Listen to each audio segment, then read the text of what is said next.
The part of the deep web we aren't supposed to see. Part 4. Revelations. I'm back, and these are the events leading up to this point. I'm not sure what to think anymore. I mean, it's not like anything was clear-cut before, but the world just continues to make less and less sense. I opened up the contingency file, and this is what it contained. Failsafe. Agent incapacitated. Alias, Jack Rust. Identity, redacted. Custom message. Hello there. If you're reading this, I suppose I'm out of commission. Shame, I guess. I'm going to assume that we've at least made it to the terminal. Here's what you need to do. Get on the train. Do so as it comes. There's only a 10-second window where it'll open for anybody. Now, it's going to be the 5th, count them, the 5th stop you need to get off at. There won't be any announcements, no indications, nothing. Do not fall asleep, just pay attention. The train goes fast, but it'll still take a while. Be patient. While you're in there, do not look out the windows. There's nothing to look at anyways, you'll be in a tunnel. Nevertheless, it's better that you refrain from doing so. You see, we've been having problems recently. Sometimes something stares back at you, and you really can't look away. Now, what I'm going to mention next isn't likely. I'd say it's a 1 in 1,000 chance, but you don't have the means to deal with it, so you'll need a heads up. If at any one of the stops you see or hear a door opening, hide under the sheets.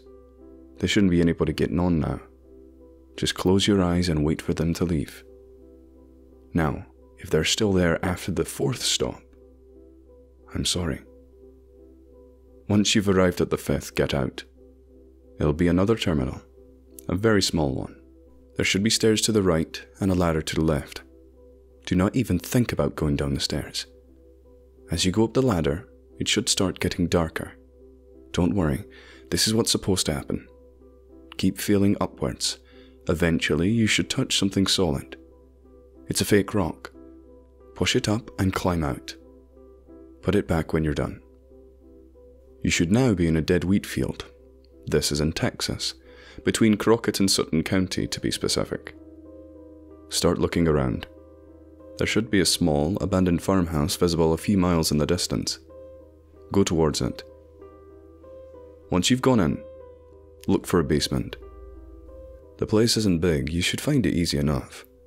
Once you have, go down there. Now, the lights won't work, so it'll be dark. Turn the brightness up on the phone if you have to. You should be looking for a big red door. There's only one, so if you think that you found it, you have. There's going to be a numerical set of buttons right next to the door. The password is 532568. Now, this next part's a doozy. Not that you have to do anything crazy, it's just what I'm about to tell you. The reason these people knew where to find you was because they went through us first. We'd been monitoring you ever since you started getting close to finding that page. I didn't tell you because, well, why would I? Apparently there was a mole informant in our midst. We believe that he was a member of a cult. We thought that was defunct a while ago. The faction of the Lost Gods. That's what they call themselves. I won't go into detail on them here. All I'll tell you is that they would go to the ends of the earth to find what you saw that day. That's their one and only objective. They aren't the only group who seeks this. However, they're the only one we're worried about. I guess once they started hearing those riddles, they thought that this thing was trying to communicate with somebody. With them. Trying to lead them there. But this is the part that didn't make any sense. The thing that stumped all of us. You were never supposed to see what you did. It wasn't supposed to be there. We have no clue why it was. One of the strangest things was that nobody had even created the page that it popped up on. We don't know how you found it. You were the first person that saw it since we took off the site. This is where things got hairy for us. As soon as the informant noticed this, he called in a raid on our Texas headquarters. That's the one where you're going to. It was a massacre. They stole our equipment, they started tracking you down themselves. Luckily for me, I wasn't there for that. I was already on my way to you. Now, we do not work for the government. We just work with them. But these politicians, they have a real antiquated code of ethics. A real antiquated idea of how to fix things. You see, these cult members aren't so easy to find. If they were, they would have been neutralized a long time ago. Because of that, there exists a contingency protocol for this exact purpose. Blackout is what they call it. If they ever found out that this group had any chance of finding whatever it was that you saw, they'd put it into motion. Trust me, that's not going to be fun for anybody. They aren't willing to take any more risks. That's why we didn't tell them. Why we didn't tell most people in our organization. They might spill the beans. However, if you're still reading this, that means desperate measures can wait. Once you've gone in, go directly straight until you've reached what looks like a control room. In the far right corner, there should be an older desktop mounted on the wall. Luckily, that's one of the few things they didn't take. Boot it up. It's going to prompt you for a password. Type in primordial. A trapdoor should open up in the middle of the room. Walk down those steps, and you should find yourself facing a bunch of file cabinets. Start searching through them. You're looking for a folder under the name Keen Hunter. He's an old friend. It's ordered alphabetically, so it shouldn't be that hard. That folder should contain his address. I understand that this is a lot of work for just one piece of information. However, this guy moves around so much, I just didn't bother keeping up. You need to go find him. He'll have the answers that I don't. At this point, he's our best shot. Tell him Ben sent you. I'll leave you with this message. Mankind must not go back to hiding in fear. No one else will protect us. And we must stand up for ourselves. The government protocol is not the way to go. Good luck. That was the end of the message. This was a lot to take in, to say the least, but it sounded like I had a job to do. Luckily, nothing else got onto the train with me. It took a while, but I finally got to the basement door in the farmhouse. As soon as I walked in, a wall of stench hit me. I reflexly gagged. A massacre. Those were the words that rang out in my head. I found a light switch on the wall and flicked it. As the stale incandescent light washed over the place, I understood what he meant. It was a massacre indeed, and nobody was there to clean it up. Holding my breath, I stepped over the decaying, uniformed corpses. As much as I would try to avoid looking at them, I couldn't stop myself from glancing down every so often. I was about to pass out once I reached the control room. I followed the instructions and found the folder. As soon as I did, I got the hell out of there. Once I was back outside, I read it through. Kane Hunter was 45 years old and he lived in Hong Kong. Shit, I thought. I was starting to hate traveling. It took me a while to find a road. I eventually managed to hitchhike into town. From there, I got a ride to Dallas-Fort Worth International. That's where I am right now. I'm tired beyond belief at this point, and it doesn't help that the back of my damn neck is itching like hell. The flight was long, so I got to contemplate the last week. There are a lot of unanswered questions still lingering, and I really don't know what to expect from Kane Hunter. I remembered that train terminal, the card I found in the washroom. FOTLG. Factions of the Lost Gods. Shit. I finally arrived and cabbed to this guy's address. I was running low on funds at this point. During the drive, I watched as the glimmering lights of the city moved past me. On the surface, the world would just seem so straightforward. Guess it really just starts unraveling when you look into it. I got dropped off at an unassuming apartment complex. I guess you could call it middle class. I buzzed his room number. It took a while, but somebody finally answered. "Who's this?" He sounded surprised, as if he wasn't used to visitors. I took a second to think about what I was going to say. "Ben sent me. I need help," was my ultimate response. Almost instantly, I heard the front entrance unlock. Well, here we go, I thought. I started making my way up to the 7th floor. As I was about to knock on his door, it opened up. A rather unkempt middle-aged man pulled me into his room. Looking extremely anxious, he paced around as I took a seat. He finally stopped, turning to me. "What do you mean you need help?" His otherwise deep voice croaked as he said that. I knew that what I was about to tell him was something he didn't want to hear. "I saw that thing, and now there's people after me." His facial expression contorted as he heard this. "Who's after you? Do you know?" His speech was quick and discombobulated. "The faction of the Lost Gods is what I think they're called," was my response.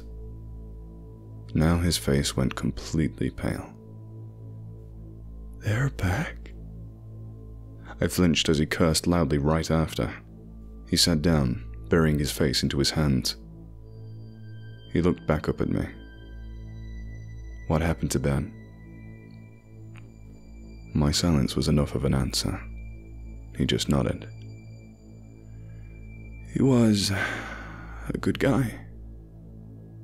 I just nodded back in response. I heard him mumble something under his breath, but I couldn't make it out. Now it was time for me to ask the big question. The question that nobody seemed to have an answer to. What was it that I saw? He just stared at me for a few seconds, and then he finally spoke up. "I used to work on a space station named Kronos 1. You heard of it?" No, I hadn't, and that's what I told him.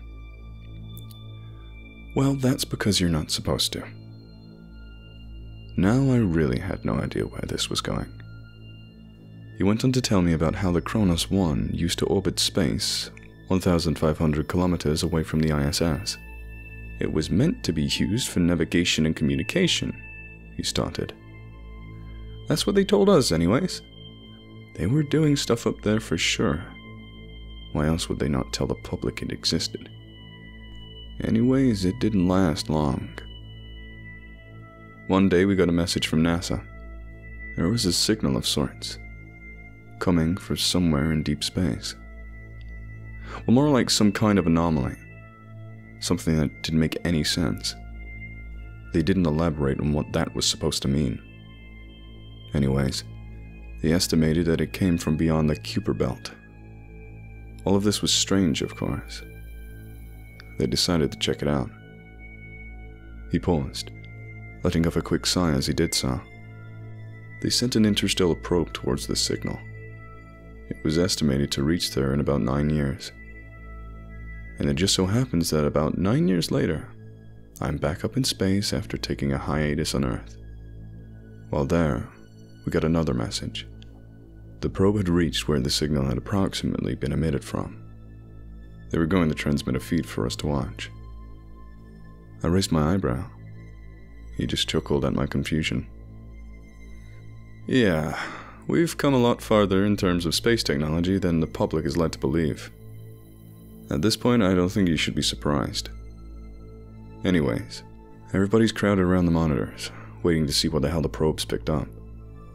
Keep in mind that there are only 10 people in the room at this time. It was too tight to fit more, so we were going to be the first ones aboard to see it." The transmission eventually blinked onto the screen. He stopped, rubbing his temple as he did so. It almost seemed like it hurt him to think about it. Everything went by quick. It only took a few seconds for the screaming to start. People were banging their damn heads on the floors and walls. It was chaos. Everybody lost their minds after seeing what they saw on that monitor. The only reason I survived was because I didn't actually get a glimpse of it. I was still in the bathroom when the transmission came through. I got out as soon as I heard the commotion. I still passed out, though. Guess that I'm not good with blood. All I remember before hitting the floor was seeing a lone person still glued to the screen. He was the only one watching at this point. When I woke up, they started asking me questions, but I had no answers for them. I didn't see it. Wait, what was the cause of death for them? Suicide. Mostly blunt force, he responded. Everybody in that room found a way to kill themselves.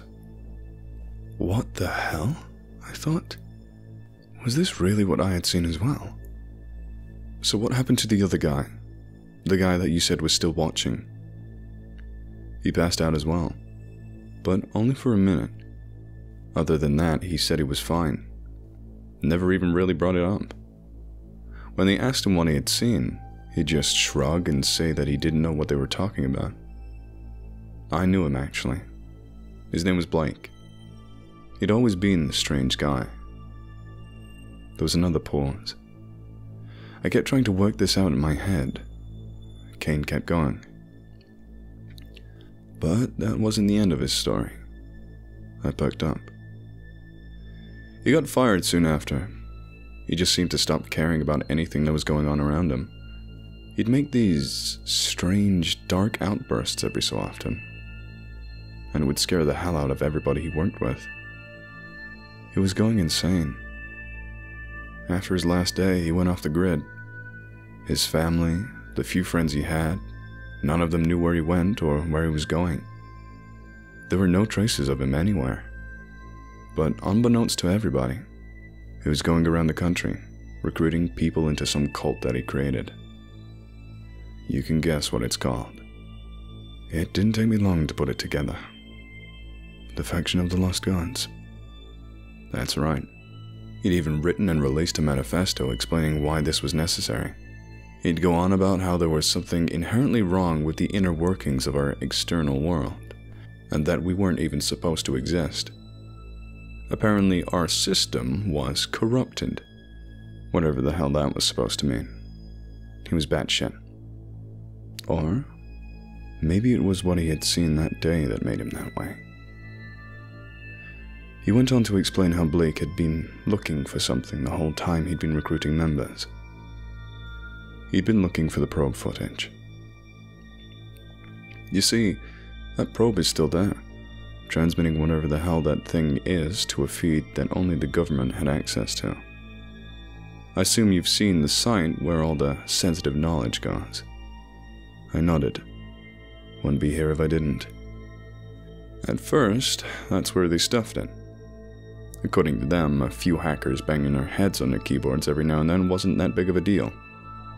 But after what happened on Kronos, almost nobody dared to look at it. The few who tried, well, you know the story. But here's where things got incomprehensibly fucked. What I'm about to tell you, almost nobody knows about. This includes 99% of government agents. He took out a cigarette carton and lit one up. He took a long, heavy drag before he continued. After about 6 months, I went back to Kronos. They offered me a service package just to retire and keep my mouth shut, but I decided against it. I was too cocky. I tried to pretend that what I saw didn't affect me. That shit was a mistake. He ashed his cigarette and lit another one. It was a routine work day. We were finishing up some maintenance when we heard a deep humming sound coming from somewhere outside the station. It wasn't like anything we'd ever heard before. Even now, I can't replicate what it sounded like in my head. It was just strange. A bunch of people started staring out the windows just to see what was happening. I didn't join in. After that probe footage, my curious side pretty much disappeared. However, what happened next made me question what kind of universe we really live in. I was eating lunch in the mess hall when I heard the commotion coming from the hallways. I would have checked it out, but that's when the screaming started. It wasn't normal. Honestly, it didn't sound like anything that a human being could have made. I remember looking at everybody else in the room. They weren't moving. We were all on the same page. A couple of guys actually barricaded the entrance with chairs. However, we couldn't keep our eyes off of it. There was some kind of light bleeding in from the cracks under and above the door. But something was wrong about it. The light wasn't any color we'd ever seen before. The familiarity of the description got my mind racing. This was it, wasn't it? This is what I had saw. He continued. I remember getting lightheaded just from looking at it for a few seconds. The next hours were excruciating. The screams didn't stop. Our collective sanity was just being pushed to the brink. We all just sat, fingers in our ears and our eyes closed, waiting for the end of this shit. Eventually, the door opened up and we were escorted out. I just remember looking around to see the white walls of the station now stained with red. 90% of the crew died that day. We had questions, of course, about what happened. However, everybody that would have known was now dead. He leaned back in his chair, fished another cigarette out of the carton. This time, it was accompanied by a swig of whiskey. He went on. I arrived on Earth shortly after. This time they didn't offer me my job back, just a severance check and a non-disclosure. Though it's not like I cared at this point, would have quit regardless. Now here's the connection to what you saw. That day I was at my house, mulling over my life. Then I heard a knock at the door. It was Ben. He asked me what the hell had happened at Kronos. I told him. But the thing I didn't understand is how the hell he knew that something had even happened. He had never even worked with NASA, so I asked him about it. He said that a wave of distress calls came from the station all at once. They all described exactly what I had gone through. The problem was, they had no means of dealing with this. It would have taken too long to organize a rescue mission. Everybody was at a loss for what to do. That's when the higher-ups came up with something off the cuff. They had a hunch. It was actually more of an experiment. They checked up on the website. Sure enough, it had been breached once again. Somebody was viewing the probe footage. They tracked it down to an abandoned warehouse in San Antonio, which is where Ben was at the time. At that point, he was just a field agent, so they contacted him and told him to go check it out. He drove along with the SWAT team. When they arrived, it was another bloodbath. They started getting shot as soon as they walked in. Whoever was doing it was trying to protect something. Half the team was killed before they managed to secure the place. They detained the shooters and started sweeping the rest of the building. There was nothing on the upper floors, but then they got to the basement. There was just one person down there, sitting in front of the computer. They approached him slowly, barking at him to put his hands up. He ignored everything. A SWAT member eventually got close to him. And that's when he started screaming out of nowhere and shot himself in the head. There's no doubt that he got a glimpse of the screen. Nobody approached him after that. They all just kept pointing their weapons at him and telling him to turn around. The guy eventually did. He said that it was Blake. Ben recognized him because he'd become infamous around governmental circles. He said that there was blood seeping from his eyes and nose, skin pale as the moon. He only said one thing. Kane stopped inside. He took a big swig of whiskey and looked at me dead center. "You can't stop it. If this doesn't happen today, It'll happen eventually. Our reckoning has yet to come. Ben said that this chilled him to the bone. He told me that Blake had said it with such a tone of conviction that it just made him feel despair and emptiness inside. He shot him right after that, as well as the monitor. They rounded up the rest of the cult members and took them into questioning. They wouldn't cooperate, obviously. They all just repeated the same words over and over. Some weird fucking motto or something. Anyways, the higher-ups got there a couple of hours later. They congratulated Ben and told him to go home. The distress reports had finally stopped coming from Kronos. Wait, I interjected. Did they stop as soon as Blake got shot? Kane chuckled. This was a dry one, no humor to it. Yeah, he continued. You're figuring it out, aren't you? Here's the conclusion they came to.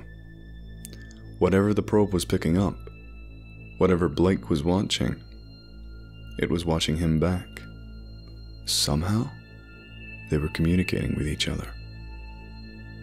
This was a horrifying thing to think about. Kane continued. He was sending something towards Earth, something beyond our comprehension that we were never meant to see. Who the hell knows what it wants from us? Probably nothing good. Anyways, they decided to make sure that nobody else ever saw it. They disconnected from the probe, stopped the stream altogether.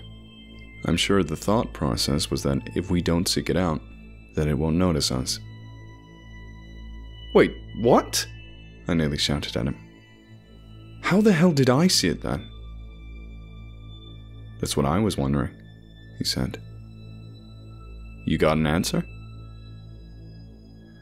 I tried telling him about the AI, but the words just stumbled out of my mouth into an incoherent mess. He just looked at me in confusion. An AI? What the hell are you talking about? He asked. On that website, there was another prompt. It brought me there. That's how I found it. Prompts? What are you talking about? Screw it, I thought. He clearly didn't know anything about it. There were still too many questions pressing against my brain anyways, so I didn't linger on this. How many other people do you know that have seen it? I asked. He scoffed. The ones that are alive? You. This sent chills down my spine. He went on. Which begs the question, how long did you look at it for? Just a couple seconds, right? No, I responded. Nearly half a minute. After I said this, his face went blank. I just shrugged. Look, I don't know what to make of any of this, was all I managed to stammer out. With a shocked, contemplative expression on his face, Kane just looked up at the ceiling. As he did this, the words from the contingency message rang out through my mind. You were the first one that had seen it since we took it down. But why me? Why was I so special? Why did I have to see it? Kane started speaking again. Computers may know more about humanity than we ever will. I just stared at him in confusion. What an odd statement to make. He went on. If it actually was an AI that sent you to that page, maybe it means something. Means something? Like what? Nobody else seems to be able to handle seeing that thing. But like Blake, you appear to be an exception. I really thought about this. He was right, wasn't he? Whatever the hell this thing is, it seemed to push people to the brink of insanity after just a few seconds of exposure. I mean, I sure as hell didn't know what I saw, and I certainly didn't like seeing it. But I was more or less in a normal state of mind. However, there was one more question I couldn't ignore. Those members of the cult that were detained, they weren't the only ones, were they? There were other members. Kane nodded. They tried to tell themselves that they were in, that this was done. That's what everybody wanted to believe. Underestimating Blake's influence was the biggest mistake they could have made. At this point, I didn't want to think about it anymore. I needed a break from this discussion. I asked him if there was somewhere I could rest. He told me there was a spare mattress in the closet. I need to sleep, but not before I finish getting this out. A million thoughts are still running through my head as I write this. Ben said that this guy was our best shot, but nothing's been resolved. Hell, what was he supposed to do? Maybe this blackout contingency was necessary. If everything I heard is true, it might be the only option. God, this itch on the back of my neck is killing me. Anyways, it looks like I'm going to have to make a decision soon. Kane and I just heard someone trying to open the door. He took a look through the peephole and told me there were people wearing weird masks standing outside. This is not good.